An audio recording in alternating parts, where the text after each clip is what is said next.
Not every American sports car became a legend like the Corvette or Mustang. Some were just as fast, just as stylish, yet somehow faded into history. These 12 forgotten classics had the power, the looks, and the performance. But for one reason or another, they slipped through the cracks. Get ready to rediscover some of the coolest, most underrated sports cars America ever built. The 1965 to 1967 Bizzarrini 5300 GT Strada is one of the most fascinating, yet overlooked sports cars of its era. A machine that blended Italian engineering with American muscle in a way that few others have ever attempted. It was the creation of Giotto Bizzarrini, a name that holds legendary status in the automotive world. As one of Ferrari's most brilliant engineers, he was instrumental in developing the Ferrari 250 GTO, widely regarded as one of the greatest sports cars of all time. However, after a bitter falling out with Enzo Ferrari, Bizzarrini struck out on his own, determined to build a car that could surpass his former employer's creations. The result was the Bizzarrini 5300 GT Strada, a low, sleek, and aggressive grand tourer that packed the raw, reliable power of an American V8 and the precise handling of a European thoroughbred. The heart of the 5300 GT Strada was a Chevrolet 327 cubic-inch V8, the same engine used in the Corvette. While some purists might scoff at the idea of an Italian exotic using an American power plant, Bizzarrini saw it differently. He recognized that Chevrolet's small block V8 was a masterpiece of simplicity and reliability. Compared to the high-strung and maintenance-intensive V12s coming out of Italy at the time, the 327 was a powerhouse that could be driven hard without constant tuning and repairs.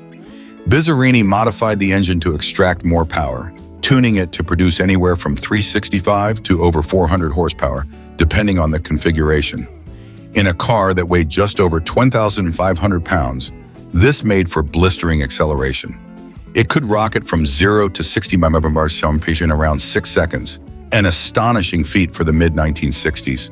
Its top speed was equally impressive, over 170 mph, faster than many Ferraris and Lamborghinis of the time. The real genius of the 5300 GT, however, lay in its chassis. Bizzarrini had been deeply involved in the development of the Iso Grifo A3C, a racing prototype built under contract for Iso Rivolta. When that partnership dissolved, he took the core of the A3C's design and refined it into his own creation. The 5300 GT Strada featured a front mid-engine layout, meaning the engine was pushed so far back in the chassis that it was practically under the dashboard. This gave the car nearly perfect weight distribution, making it remarkably well-balanced in corners.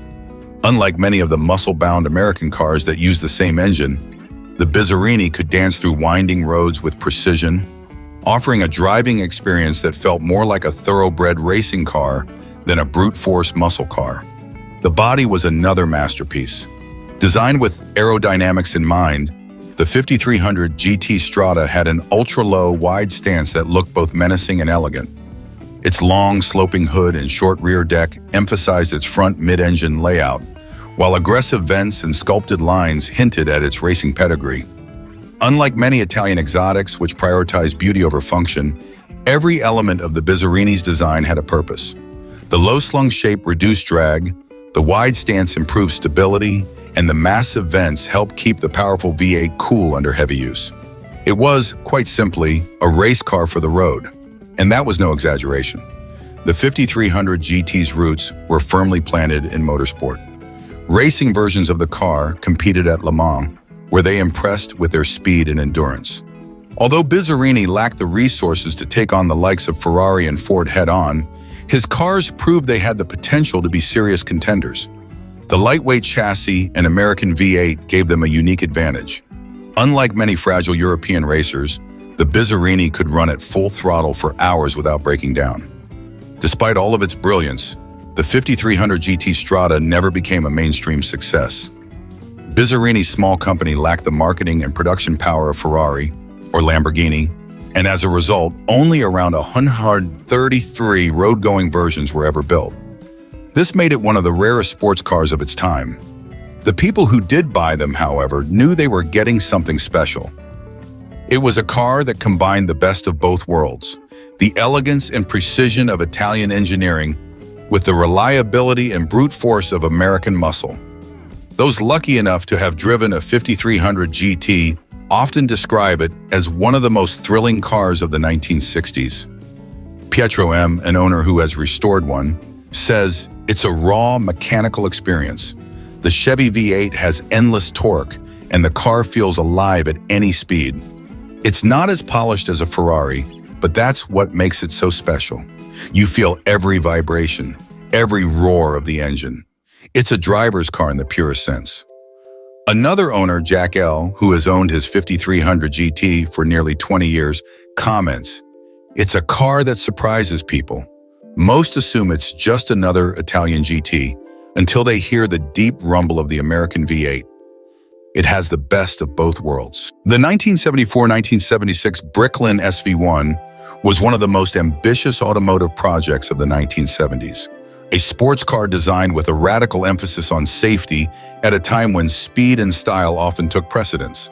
Created by entrepreneur Malcolm Bricklin, the SV1, short for Safety Vehicle 1, was meant to be a revolutionary blend of performance, futuristic styling, and innovative engineering. It boasted gull-wing doors, impact-absorbing bumpers, and a body made of acrylic bonded fiberglass. But despite its grand vision, the SV1 was plagued by design flaws, production problems, and financial mismanagement, making it one of the most infamous automotive failures of its era. At first glance, the Bricklin SV1 looked like a car from the future. Its low, wedge-shaped profile and distinctive gull-wing doors gave it a dramatic presence, drawing comparisons to the DeLorean DMC-12, which would come years later. Unlike the DeLorean, however, the SV1 was built not just for style, but also for safety. Malcolm Bricklin envisioned a car that could protect its occupants in the event of an accident. To achieve this, the SV1 featured energy-absorbing bumpers, side impact protection, and a reinforced safety cage. The idea was ahead of its time, but it also added significant weight to the car, something that would ultimately hinder its performance. Powering the SV1 in its first year was a 220 horsepower AMC 360 cubic inch V8, paired with either a 4-speed manual or a 3-speed automatic transmission. Later models switched to the 175 horsepower Ford 351 Windsor V8, which, while reliable, was not particularly exciting. With a curb weight of nearly 30,500 pounds, the SV1 was sluggish compared to other sports cars of the era. Acceleration was mediocre, handling was compromised by its weight, and fuel economy was unimpressive. Many owners were disappointed by the car's lack of true performance, expecting something that looked this aggressive to drive like a Corvette or a European exotic. But the biggest issues with the SV1 weren't just related to performance. They were tied to its build quality and reliability. The gull-wing doors, while striking, were powered by hydraulic actuators that were prone to failure, often leaving drivers trapped inside or struggling to open them. The acrylic and fiberglass body panels were difficult to manufacture consistently, leading to fit and finish issues. The electrical system was notoriously unreliable, and early models suffered from overheating problems due to poor engine cooling design. Many owners found themselves dealing with frequent breakdowns, making the SV1 more of a headache than a joy to drive. Financially, the Bricklin project was a disaster from the start. The car was built in New Brunswick, Canada, with heavy financial backing from the provincial government. However, the production process was inefficient, and costs quickly spiraled out of control. The factory struggled to produce enough cars to meet demand, and quality control suffered as a result. By late 1975, the company was bleeding money, and by 1976, it collapsed entirely, leaving only around 20,900 SV1s built before production came to an abrupt halt. Despite its many flaws, the Bricklin SV1 has developed a cult following among collectors and enthusiasts who appreciate its bold design and unique place in automotive history. Some owners have restored their SV1s to working condition, while others have modified them with better powertrains to overcome the car's sluggish performance. One owner, Jim K., recalls his experience with his 1975 SV1. "I bought mine in the 80s because I love the look of it. It's a car that gets attention everywhere, but man, is it a pain to maintain. The doors have a mind of their own, and finding parts is a challenge. But when it's running, it's one of the coolest cars I've ever owned. It's not fast, but it's an event every time I take it out. Another owner, Lisa M., shares her mixed feelings. I've had mine for 10 years, and it's been a love-hate relationship. The styling is incredible, and people always ask about it. But the electrical system is a nightmare, and I had to replace the door hydraulics twice. Still, I wouldn't trade it for anything. It's just too unique. Today, the Bricklin SV1 is a symbol of what could have been. It was a car with great intentions and futuristic ideas, but was ultimately undone by poor execution and financial mismanagement. While it never achieved mainstream success, its rarity and distinctive design have ensured its place as one of the most fascinating automotive failures of the 1970s. For those willing to put up with its quirks, the SV1 remains a conversation piece and a true oddity from a time when bold ideas sometimes crashed harder than they soared. The 1991 to 1996 Dodge Stealth RT Twin Turbo was one of the most technologically advanced and capable sports cars of its era, but it never quite received the recognition it deserved. Built as a collaboration between Chrysler and Mitsubishi, the Stealth was essentially a rebadged version of the Mitsubishi 3000 GT VR4, sharing its drivetrain, chassis, and high-tech features. While this meant it had impressive performance credentials, it also meant that die-hard Mopar fans never fully embraced it as a true Dodge. Under the hood, the Stealth RT Twin Turbo packed a 3.0-liter DOHC V6 with a twin turbochargers and an advanced all-wheel drive system, producing 300 horsepower in early models and 320 horsepower from 1994 onward. Paired with a 6-speed manual transmission, it delivered a 0-60 mph time of around 5.0 seconds, blisteringly quick for the early 1990s. The car also featured a sophisticated all-wheel drive system that provided excellent grip, along with an active aerodynamic system, 4-wheel steering, and electronically adjustable suspension. It was a showcase of cutting-edge technology at a time when most American muscle cars were still struggling with emissions restrictions and outdated platforms. Despite its impressive performance, the Stealth RT Twin Turbo faced an identity crisis. While Dodge marketed it as an American sports car, it was built entirely in Japan alongside the Mitsubishi 3000 GT. Many Mopar purists saw it as a foreign import with a Dodge badge, which hurt its acceptance among muscle car enthusiasts. Meanwhile, sports car buyers often gravitated toward the Toyota Supra, Nissan 300ZX, and Mazda RX-7, all of which had stronger brand recognition in the performance car world. One major issue that plagued the Stealth, along with the 3000 GT, was its complexity. The car was loaded with technology, but this also meant that maintenance and repairs could be expensive and difficult. The all-wheel drive system, turbochargers, active aerodynamics, and 4-wheel steering required specialized knowledge to service. And as the cars aged, many owners found it increasingly difficult to keep them running in top shape. Additionally, at nearly 3,800 pounds, the Stealth was heavy for a sports car, making it feel less nimble than some of its competitors. Another challenge was its styling. While the Stealth had a sleek, aerodynamic shape, it lacked the aggressive muscle car presence that Dodge fans were used to. Compared to the brutish looks of the Dodge Viper, which was introduced around the same time, the Stealth appeared almost tame. Its rounded, smooth design was more in line with Japanese sports cars of the era. And while it was attractive, it never quite captured the raw, intimidating look that many Dodge enthusiasts wanted. As the 1990s progressed, the Stealth became overshadowed by other performance cars. The Toyota Supra Turbo, Mazda RX-7, and Chevrolet Corvette began to dominate the conversation, and Dodge's own Viper stole the spotlight as the brand's true halo car. By '96, the Stealth was discontinued, while the Mitsubishi 3000 GT soldiered on for a few more years before meeting the same fate. Today, the Dodge Stealth RT Twin Turbo is a rare and often overlooked gem. Enthusiasts who appreciate its advanced technology and all-wheel drive grip have started to seek them out, but they remain far less expensive than their Japanese counterparts from the same era. Finding a well-maintained example can be difficult due to the car's complexity, But those who own them swear by their unique combination of power, grip, and high-tech features. One owner, Mike L., shares his thoughts on the car. "I've had my '94 Stealth Twin Turbo for over 10 years, and it still turns heads. People don't always know what it is, but when they hear the turbos spool up, they get the idea. It's a beast when it's running right, but man, finding parts can be a pain. Still, I wouldn't trade it for anything." Another owner, Jessica M., recalls her experience. "I bought mine because I wanted something different. Everyone has a Supra or a Corvette, but the Stealth has this cool underdog vibe. It's ridiculously fast in the right conditions, and I love the all-wheel drive grip. The downside? It's expensive to fix, and some mechanics won't even touch it.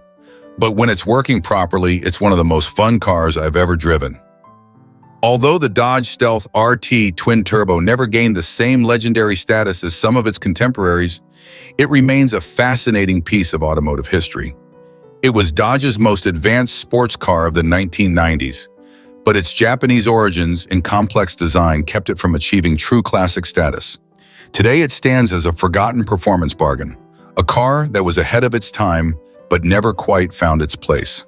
The 1975 and 1980s Chevrolet Monza Spyder V8 was an unusual offering in the midst of the malaise era, a small, lightweight car stuffed with a big V8 at a time when performance was being strangled by emissions regulations.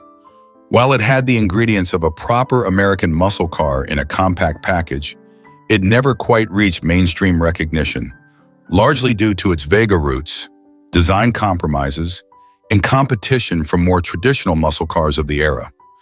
Born from Chevrolet's H-body platform, the Monza was originally designed with the idea of housing a rotary engine. But when GM abandoned that plan due to fuel economy and durability concerns, they instead fitted it with conventional 4, 6, and 8-cylinder engines. The Spyder trim was intended to be the sportiest variant, offering buyers a handling package, sportier looks, and most importantly, the option of a 5.0-liter 305 cubic inch or 5.7-liter 350 cubic inch V8 under the hood. While that might sound impressive, these engines were choked by emissions equipment, producing only around 125-170 horsepower. Hardly the fire-breathing performance people expected from a V8-powered coupe. Despite this, the Monza Spyder had a lot going for it. It was lighter than the Camaro and had a more European-inspired design, making it somewhat of a poor man's Chevrolet Corvette in theory. With its available manual transmission and improved suspension tuning, it handled better than many of its larger, heavier muscle car counterparts. But that same small size also created problems. The cramped engine bay made maintenance a nightmare, particularly with the larger 5.7-liter V8.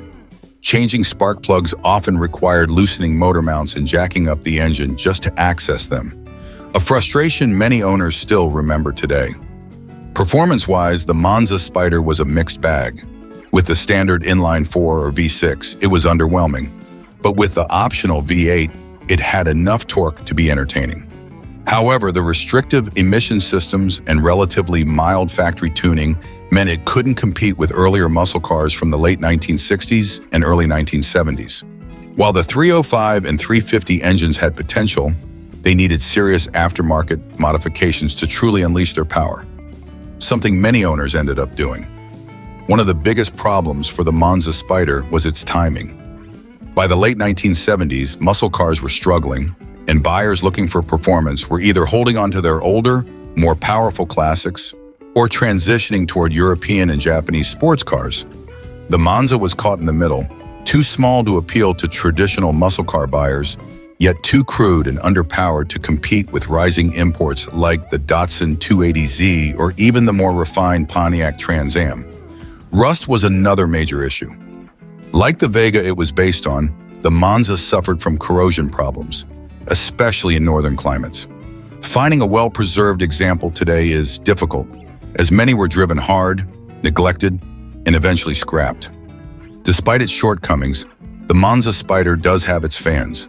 Some appreciate it as an underrated piece of Chevrolet's performance history, while others see it as a platform with untapped potential. Those who own them today often describe them as fun, quirky cars that require patience, but can deliver surprising enjoyment when properly maintained and modified. One owner, Dave R., shared his experience. "I bought my '78 Monza Spyder as a project, and I have to say it's been a love-hate relationship. The small block V8 sounds great, and the car is a blast when it's running right. But working on it, that's another story. Spark plug changes are an all-day affair, and parts aren't as easy to find as they should be. Still, when I take it out to car shows, people always come up and say, 'Wow, I forgot about these.' It's a conversation starter, for sure." Another owner, Lisa M., had a different take. "My dad bought a new Monza Spyder back in the '70s, and I inherited it years later. It's not the fastest car, but it's different from the usual Mustangs and Camaros you see at every show. The handling is decent, and with some upgrades, it can surprise people. I just wish GM had put a little more effort into making it easier to work on."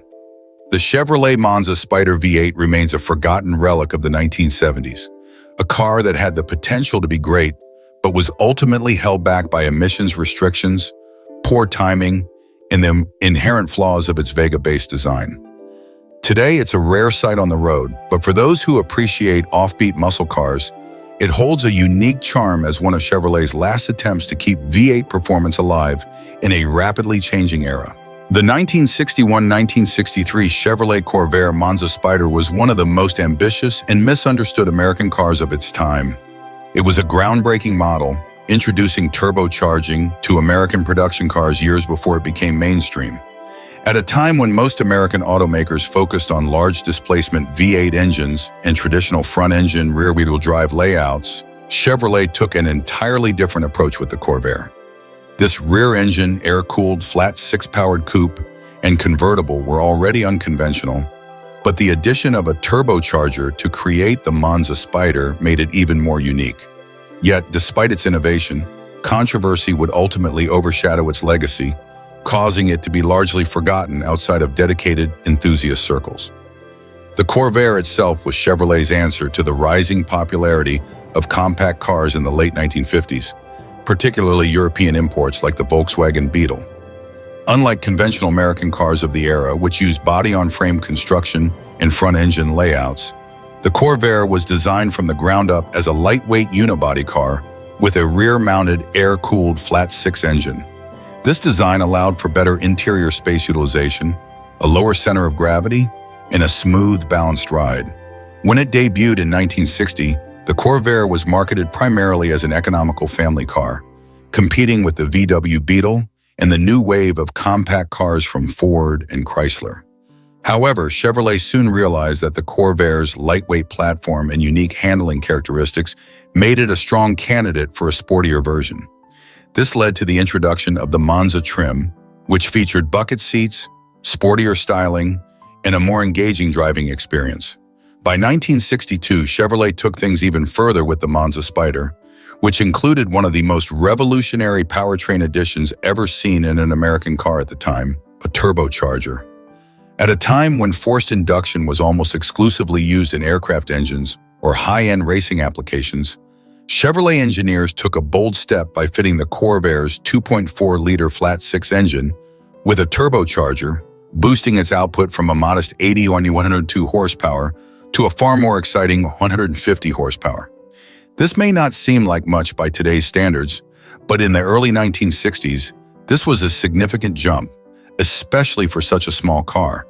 The addition of a 4-speed manual transmission and sport-tuned suspension made the Monza Spyder one of the most engaging American cars to drive, offering a level of agility and road feel that few domestic models could match. On the road, the turbocharged Monza Spyder was a delight for those who knew how to handle it properly. The boost from the turbocharger was not instantaneous, as it relied on exhaust gases to build up pressure, leading to a noticeable lag before the power kicked in. But once it did, the little Corvair would surge forward with a surprising burst of acceleration, making it a serious contender against more traditional sports cars of the era. However, the Monza Spyder was not without its flaws. Early turbocharging technology was still in its infancy, and reliability issues were common. Turbo lag, overheating, and oil leaks plagued some models, frustrating owners who expected a trouble-free driving experience.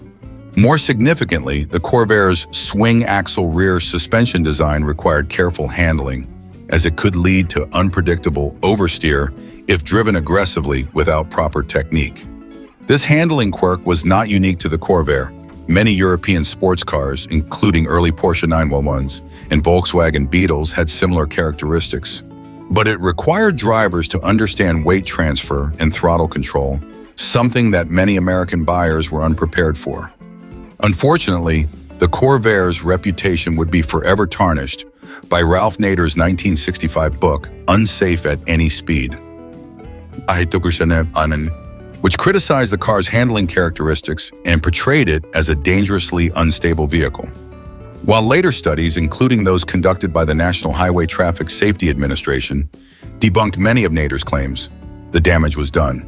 Public perception of the Corvair, including the high-performance Monza Spyder, suffered immensely.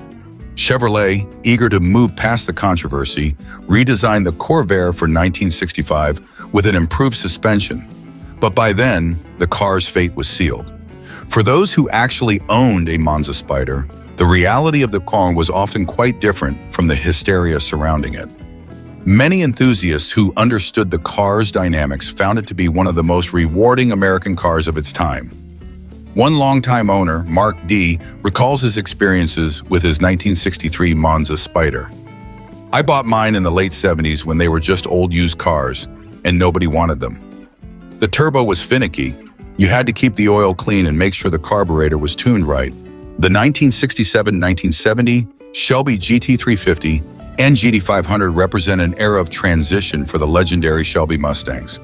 What began in 1965 as a raw, no-compromise racing-inspired machine gradually evolved into something larger, more refined, and more powerful, but also heavier and more comfortable. The early Shelby Mustangs were essentially factory-built race cars, stripped down for maximum performance. But by 1967, Ford was taking more control over production, shifting the Shelby lineup toward a more high-performance Grand Touring experience rather than a track-ready racer. The first major change came in 1967 when the Shelby Mustang was significantly redesigned. The 1965-66 cars had been light, nimble, and built with racing in mind, but the 1967 GT350 and GT500 introduced a new level of power and style. The GT350 retained its high-revving 289 cubic inch V8, but for those who wanted more muscle, Shelby introduced the GT500. Under the hood sat the massive 428 cubic inch Police Interceptor V8, officially rated at 355 horsepower, though many believe the real output was closer to 400. The styling was more aggressive than ever, with a longer fiberglass hood, functional air scoops, and the signature inboard driving lights. This was a Shelby designed for the streets rather than the track, but it still packed plenty of punch.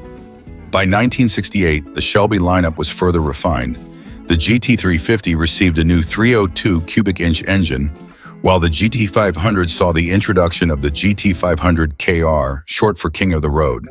This special model was powered by the legendary 428 Cobra jet engine, which produced an underrated 335 horsepower and delivered tremendous torque. Despite these mechanical upgrades, some enthusiasts felt that the 1968 models were softer than their predecessors, as Ford's increasing influence meant more luxury touches and a slightly more mass-produced feel. The GT500 KR, however, remained a powerhouse, capable of blistering acceleration and impressive quarter-mile times. The biggest transformation came in 1969 when the Shelby Mustangs were redesigned along with the rest of the Mustang lineup. The new body style was larger, bulkier, and heavier, marking a clear departure from the compact, race-inspired cars of the past. The GT350 and GT500 continued, but they now resembled high-performance Grand Touring cars more than purebred muscle machines. The styling became even more aggressive, featuring an extended fiberglass nose, a redesigned grille, and multiple functional air scoops. Under the hood, the GT350 now had a 351 Windsor V8, while the GT500 retained the 428 Cobra jet. Despite their impressive power, these cars were now competing with Ford's own Boss 302 and Boss 429 Mustangs, as well as the Mach 1, which made the Shelby name feel less exclusive than before. By 1970, the Shelby Mustang era was coming to an end. Carroll Shelby had stepped away from the project, and production was winding down. In fact, most of the 1970 models were simply leftover 1969 models that were re-tagged with minor modifications. Ford was shifting its performance focus elsewhere, and the Shelby name was put on hiatus, not to return until decades later. Despite being overshadowed by the raw, racing-focused 1965-66 Shelbys, the 1967-1970 models have their own loyal following. Many owners appreciate the combination of brute power, aggressive styling, and real-world drivability. One owner, Mike S., shared his experience with a 1969 GT500 Tarn. People always talk about the early Shelbys like they're the only real ones. But I love my 69 GT500. It's a beast. The 428 Cobra Jet has so much torque that it just pulls and pulls. Sure, it's a heavier car than the early ones, but on the highway that actually makes it better. It's fast, comfortable, and still turns heads everywhere I go. Another owner, Lisa R., had a different perspective. I had a 1968 GT350, and while it looked amazing, I always felt like I wanted more power. The 302 was fine, but when you're next to a GT500, you start wishing you had that extra muscle. That said, it handled great and had a really nice interior for its time. People at car shows always wanted to ask about it, even though it doesn't get as much attention as the early cars.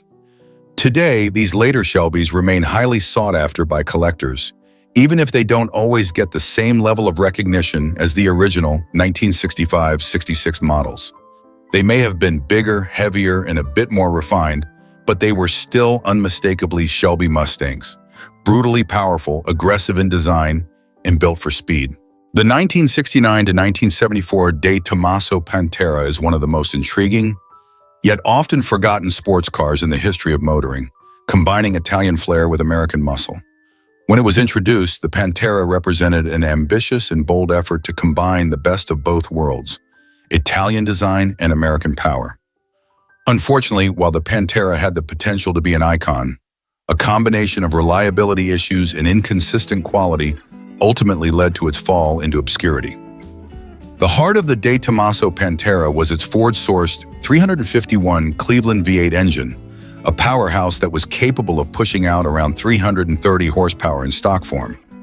This engine, paired with a 5-speed ZF manual transmission, gave the Pantera a top speed of roughly 160 mph, which was blistering fast at the time. Its performance in terms of acceleration and overall speed made it a formidable rival to some of the most famous European exotics like the Ferrari Daytona, Lamborghini Miura, and Porsche 911. The design of the Pantera was unmistakably Italian, the work of Tom Ciarda, a talented designer at Carrozzeria Ghia. The car had a low, wide stance that was sleek and aggressive, with sharp lines and an angular profile that screamed performance. The Pantera was a mid-engine sports car, and its proportions were designed to maximize handling and driving dynamics, making it look more like an exotic race car than a road-going machine.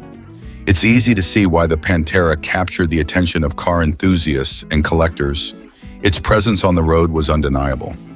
Despite the Pantera's stunning performance and looks, the car was plagued by several issues that ultimately hampered its success. Perhaps the biggest challenge was its quality control. De Tomaso, a relatively small manufacturer, lacked the resources and infrastructure to ensure the level of consistency that was needed to make the car reliable.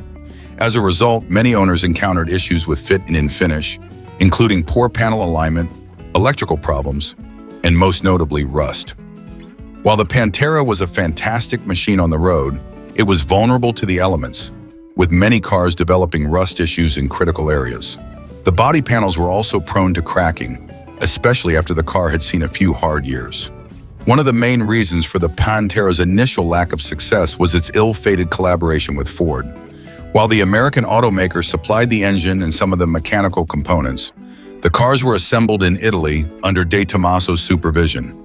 Ford had high hopes for the Pantera, distributing it through its Lincoln Mercury dealerships in the US, but the cars never quite matched the expectations set by Ford. Their relatively poor build quality, combined with the fact that De Tomaso struggled to provide reliable service and replacement parts, led many owners to eventually move on from the Pantera. Its reputation for reliability took a hit, and many people simply stopped buying it. Despite the drawbacks, the Pantera's performance and design continued to shine, and it still holds a special place in the hearts of those who had the privilege of driving it. The car was fast, and it was unmistakably fun. Once it was on the road and working properly, there were few cars that could match its thrill. The Pantera's mid-engine layout allowed it to have excellent handling dynamics, and the roar of that 351 Cleveland V8 engine was something to behold. Over time, the Pantera gained a reputation as a car that required more than just a little maintenance. It wasn't a car for the faint of heart. It demanded attention and a bit of work to keep it running properly. But for those who were willing to invest the time and effort, the rewards were significant. The Pantera was a head-turner, a car that made a statement and offered an experience that was unlike any other American muscle car or European exotic at the time. One of the car's owners, John B., who bought a 1971 Pantera in the late 90s, shared his perspective. "I'd always wanted a Pantera. It was one of those cars I had seen as a kid and just knew I had to own one." The power of the 351 Cleveland is something else. It's like a rocket once you hit the throttle. But the rust, oh boy, that was a headache. I had to replace a lot of panels and have the body restored.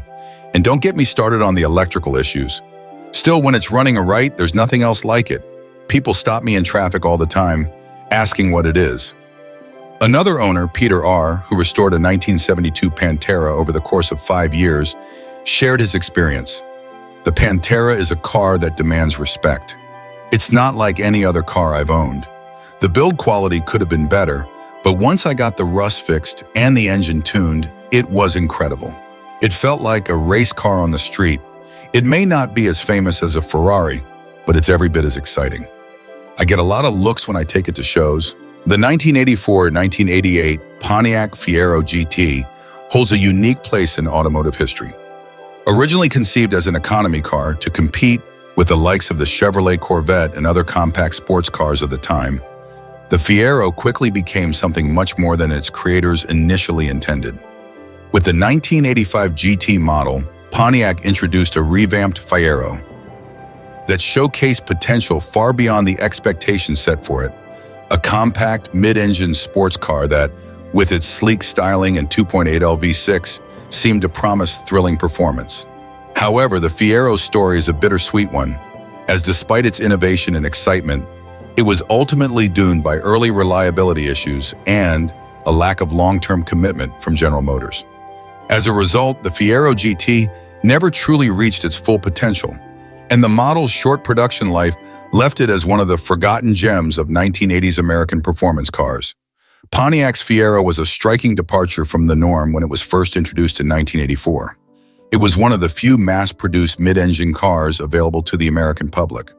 While the initial models were powered by an underwhelming 4-cylinder engine, it was the introduction of the Fiero GT in 1985 that piqued interest among car enthusiasts. This new version boasted a 2.8L V6 engine, providing about 140 horsepower, which gave the Fiero GT an impressive improvement in performance. It also featured more aggressive styling with aerodynamic updates, including a sleek rear end, updated front fascia, and distinctive side scoops. The Fiero GT's mid-engine layout was a major selling point, providing excellent handling and a driving experience that was reminiscent of much more expensive exotic cars. It had a low curb weight, which combined with the V6 engine, gave it a nimble and responsive feel on the road. Its performance, especially in terms of cornering and agility, was solid, and the car could accelerate from 0 to 60 miles per hour in about 8 seconds, which was competitive for its class at the time. For a car of its size and price range, the Fiero GT delivered an impressive experience. It looked fast even when stationary, and when driving, it felt well-balanced and light, with responsive steering and solid brakes. Pontiac made significant strides to improve the car's ride quality and handling, and the result was a fun-to-drive sports car that didn't break the bank. However, for all the Fiero GT's strengths, there were a few major obstacles that prevented it from truly becoming a mainstream success. The first and most significant was the reliability issue. The early Fieros, especially the 1984 models, were plagued with quality problems, including engine fires, electrical issues, and mechanical failures. While these issues were largely addressed by 1985, the car's reputation had already been tarnished, and potential buyers remained wary of the model. Many people remembered the Fiero for its problems, and that damaged its ability to gain a larger following. Additionally, the Fiero was never truly embraced by GM. While Pontiac attempted to make it a legitimate sports car, the company seemed reluctant to fully commit to the idea of the Fiero as a high-performance model. GM was hesitant to invest the necessary resources to develop the Fiero further, and there were no major updates to the platform throughout the car's short production run. The car's lack of sustained development ultimately left it behind other more advanced and fully developed sports cars of the era, such as the Chevrolet Corvette and Toyota Supra. Many fans and owners of the Fiero GT often lamented the missed opportunity. Had GM given the car more support, it could have evolved into a serious contender in the world of sports cars. But instead, the Fiero was discontinued after the 1988 model year, and its place in automotive history was sealed as a what-could-have-been car. John M., a former owner of a 1986 Fiero GT, reflected on his experience. "I always loved the look of the Fiero. It was small, light, and had that Italian flair with the mid-engine setup. When I bought my GT, I thought I was getting a performance car that could compete with the best of them. The engine had good power, and the car handled great, better than anything else in its class. But reliability? I had constant problems. The cooling system, the electrical. I even had to replace the head gasket. It's a shame because when it worked, it was a blast to drive. It could have been a real icon if GM had stuck with it." Another Fiero owner, Karen B., who had owned a 1988 Fiero GT, shared her thoughts. "I absolutely loved my Fiero GT. I took it to some autocross events, and it was incredibly fun to throw around the corners. The handling was so responsive and sharp, nothing like any other American car at the time. But after a couple of years, I started noticing more and more things breaking down. It's such a shame because the potential was there." The 1968-1971 AMC AMX stands as one of the boldest attempts by an American automaker to compete with the established muscle car giants of the time. Produced by the American Motors Corporation, AMC, the AMX was designed to rival the Chevrolet Corvette and other prominent muscle cars, offering a compact, two-seat, performance-focused design with the potent 390 V8 engine under the hood. While the AMX had all the right ingredients to become a classic American sports car, it was ultimately overshadowed by bigger names and faded into relative obscurity after only 3 years of production. The AMX's design was striking and unique. Its short wheelbase and two-seat configuration set it apart from the more traditional, longer muscle cars that dominated the market. AMC's decision to create a shorter, more agile car was a deliberate move to provide a better handling experience. The AMX was intended to blend performance with sportiness, combining the raw power of a muscle car with the feel of a sports coupe.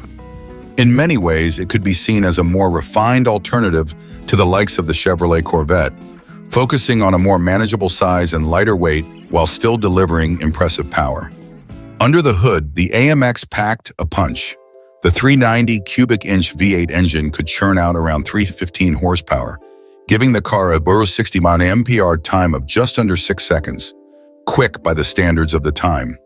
The car's well-balanced chassis, along with its rear-wheel drive layout and aggressive styling, made it a joy to drive. The AMX offered a thrilling driving experience that combined speed, handling, and power, making it one of the standout American muscle cars of the late 1960s. Despite its impressive specifications and driving dynamics, the AMX faced significant challenges in the marketplace. AMC, a company that was much smaller than the Detroit giants like Ford, Chevrolet, and Dodge, lacked the marketing clout to make the AMX a household name.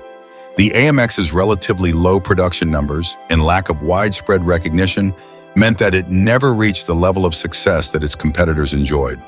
While the car was praised for its handling and performance, it didn't have the same cultural cachet as the Mustang or the Camaro. Its short production run, from 1968 to 1971, reflected the challenges AMC faced in sustaining interest in sales over time. The AMX also suffered from the same issues that plagued many muscle cars of the era: rising insurance rates, fuel concerns, and a shift in the automotive market toward more efficient vehicles. The muscle car market began to shrink, and AMC, which was already a smaller player in the industry, struggled to keep the AMX relevant. In the end, AMC discontinued the AMX after the 1971 model year, marking the end of what many consider one of the most underrated muscle cars in American history. Owner reviews of the AMX often speak of its driving characteristics and the thrill it provided behind the wheel. "I've owned a 1969 AMX for about 10 years now," says Tom, an enthusiast and longtime owner. "The car has a special place in my heart. It's not as refined as a Corvette, but it has a charm all its own.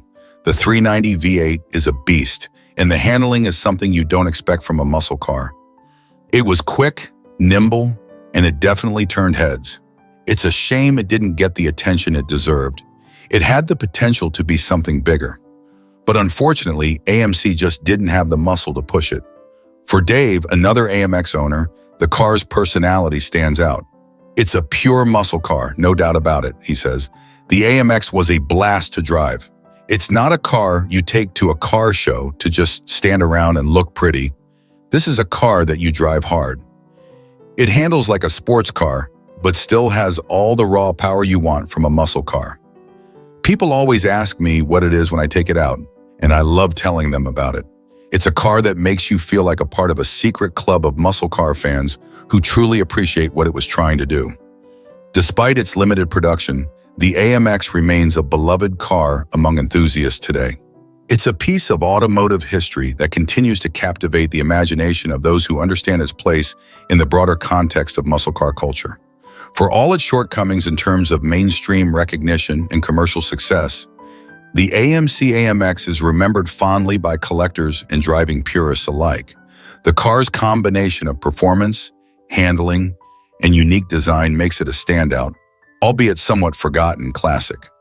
It wasn't the most popular muscle car of its era, but for those who are fortunate enough to own or drive one today, the AMX represents a lost chapter in the American muscle car story, a testament to what could have been had AMC been able to push its vision further into the spotlight. While it may have been overlooked by many, it remains a cherished gem for those who appreciate its raw spirit. The 1953 Cunningham C3 represents one of the most ambitious and ultimately overlooked efforts in American sports car history. Built by Briggs Cunningham, a wealthy racer with a passion for motorsport, the C3 was Cunningham's attempt to build an American sports car that could compete with the likes of Ferrari and Jaguar on both the racetrack and the road. While the C3 was a beautiful machine, combining American engineering with European-inspired craftsmanship, it never fully realized its potential, largely due to high production costs and limited market appeal. Briggs Cunningham was no stranger to racing. Having competed in various prestigious events, including Le Mans, he was determined to create a car that could put American sports cars on the map. The C3 was born out of this vision. Unlike many of the American muscle cars of the era, which were often heavy and built with power in mind, the C3 was a car that was both fast and sophisticated, with European styling cues and top-tier engineering. Under the hood, the C3 was powered by a Chrysler Hemi V8 engine, which provided plenty of power to compete on the track and the open road. The Hemi V8 was known for its high-performance capabilities, and in the C3, it produced around 235 horsepower, which, while modest by today's standards, was impressive for its time. This engine allowed the C3 to achieve strong acceleration and a top speed of around 150 mph, a significant achievement in the early 1950s. The powertrain was paired with a lightweight chassis, helping the C3 maintain agility despite its larger engine. What set the C3 apart, however, was its European-inspired bodywork. The car's sleek, hand-built design was heavily influenced by the best European cars of the time, with an elegant shape and a distinctive look that featured long, flowing lines and a well-proportioned stance. The body was made of lightweight aluminum, which further enhanced the car's performance. The craftsmanship was impeccable, with Cunningham employing skilled workers to create a car that looked and felt like a high-end European sports car. Despite these strengths, the Cunningham C3 struggled to make an impact in the market. One of the biggest obstacles was its price. At nearly $7,000, an astronomical sum at the time, the C3 was far too expensive for most buyers. Additionally, Cunningham's small-scale production process made the car prohibitively expensive to manufacture, resulting in a vehicle that was out of reach for the majority of potential buyers.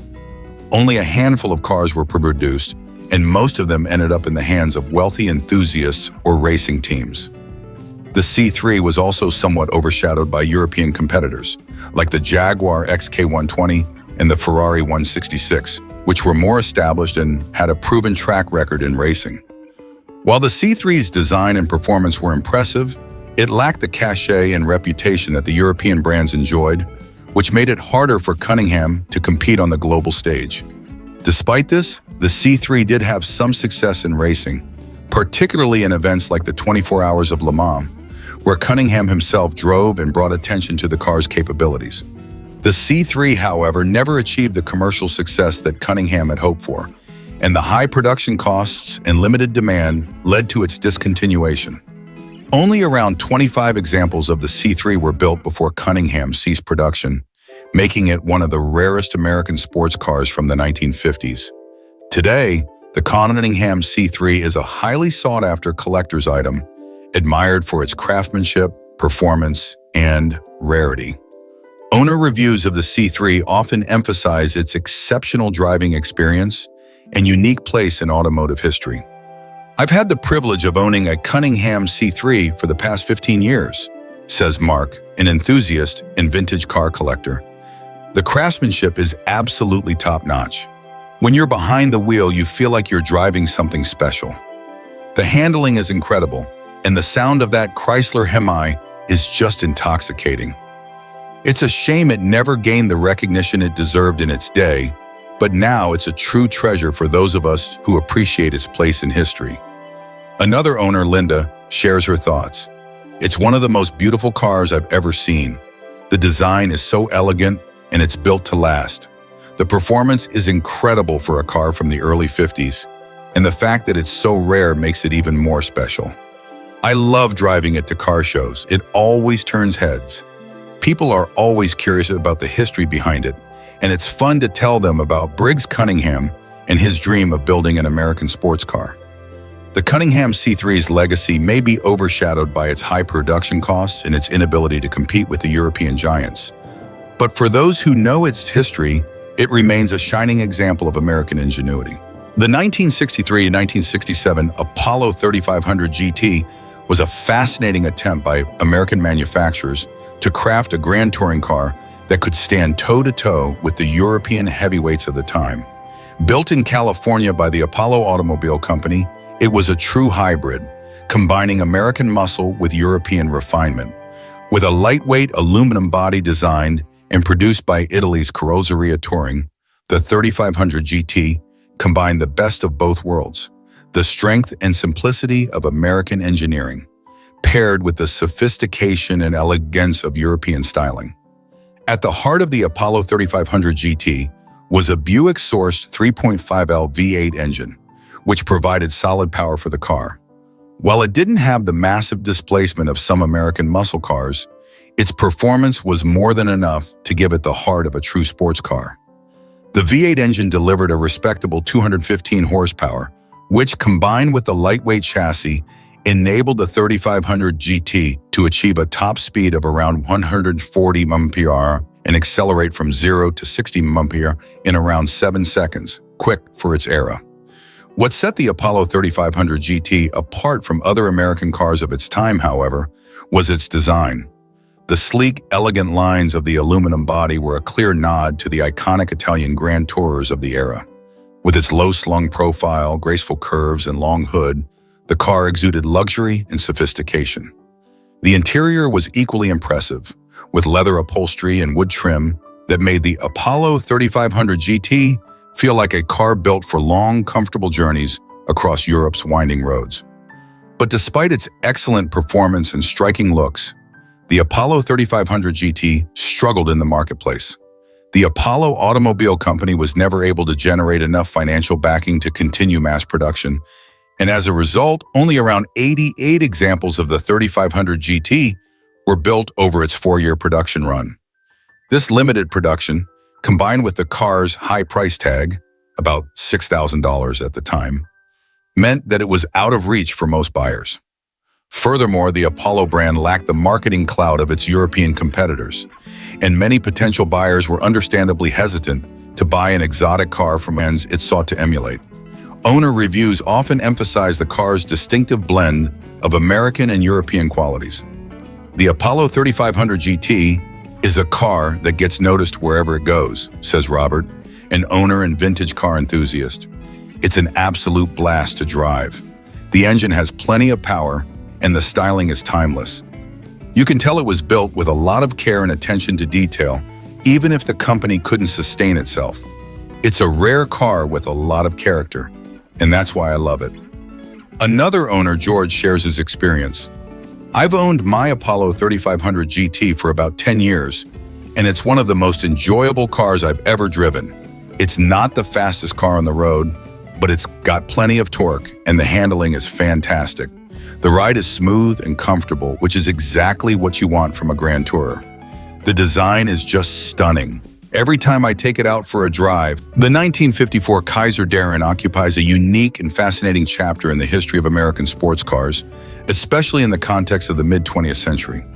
While it may not have achieved the widespread fame of some of its contemporaries, like the Chevrolet Corvette, it remains a standout example of American innovation and design. With only 435 examples ever produced, the Darrin is a rare and cherished collector's car today, and its story is one of ambition, creativity, and unfortunate timing. Kaiser Motors, an automaker better known for producing more utilitarian vehicles, took a bold step when it introduced the Darrin, one of the earliest production cars in the United States to feature a fiberglass body. The use of fiberglass was still a relatively novel idea in the early 1950s, and the Darrin's lightweight construction made it an attractive proposition in a world dominated by heavier, steel-bodied cars. The bodywork, designed by Howard Dutch Darrin, showcased an elegant and futuristic shape that borrowed heavily from European sports cars of the era. The sleek, long front end and curvaceous fenders gave the Darrin a distinctly refined look that still manages to captivate car enthusiasts today. But perhaps the most remarkable feature of the Darrin was its sliding pocket doors. These doors, which slid into the body rather than opening outward, were an innovative attempt at improving aerodynamics and adding a touch of sophistication to the car's design. While the doors were undoubtedly an attention grabber and a symbol of the car's forward-thinking engineering, they also created significant challenges in terms of practicality and durability. In addition to being difficult to operate, they were prone to issues like misalignment and failure, detracting from the car's overall functionality. Powering the Darrin was a 2.6-liter Willys 6-cylinder engine that produced just 90 horsepower. While this was far from a muscle car power plant, it was adequate for the car's lightweight build, giving it a top speed of around 100 mph. Acceleration was not mind-blowing by any means, but it was still impressive for a car of its size and design. The Darrin's handling was agile, with precise steering and responsive dynamics, though it was more of a cruiser than a high-performance sports car. Despite its stylish design and the innovation it embodied, the Kaiser Darrin struggled to find success in the marketplace. Kaiser Motors was a company in financial turmoil, and the Darrin's production was limited by the company's inability to sustain large-scale manufacturing. The price tag was high, and with only 435 units built in its brief 2-year production run, it was clear that Kaiser was unable to generate the kind of sales needed to keep the car in production. By the mid-1950s, the company's financial troubles worsened, and Kaiser Darrin was ultimately discontinued. Despite being a rare and relatively expensive car for its time, the Darrin never gained the mainstream recognition that other American sports cars enjoyed. Its quirky design, combined with some practical issues like the unreliable sliding doors and relatively underwhelming engine performance, meant that it was never quite able to compete with the likes of the Chevrolet Corvette or Ford Thunderbird. It slipped into obscurity, and for decades the Darrin was largely forgotten by most of the automotive world. However, in recent years, the Kaiser Darrin has experienced a revival of sorts among classic car collectors. Its rarity, combined with its unique design and historical significance, has made it an increasingly sought-after vehicle. For those fortunate enough to own one of the remaining examples, the car offers a glimpse into a bygone era of American automotive innovation. "We always get people's attention with the Darrin," says Steve, an owner of a well-preserved example of the car. "The sliding doors, while a little impractical, are a real conversation starter. I've had people come up to me at shows just to ask how they work. It's a car that demands attention and respect, and it's always a fun experience driving it."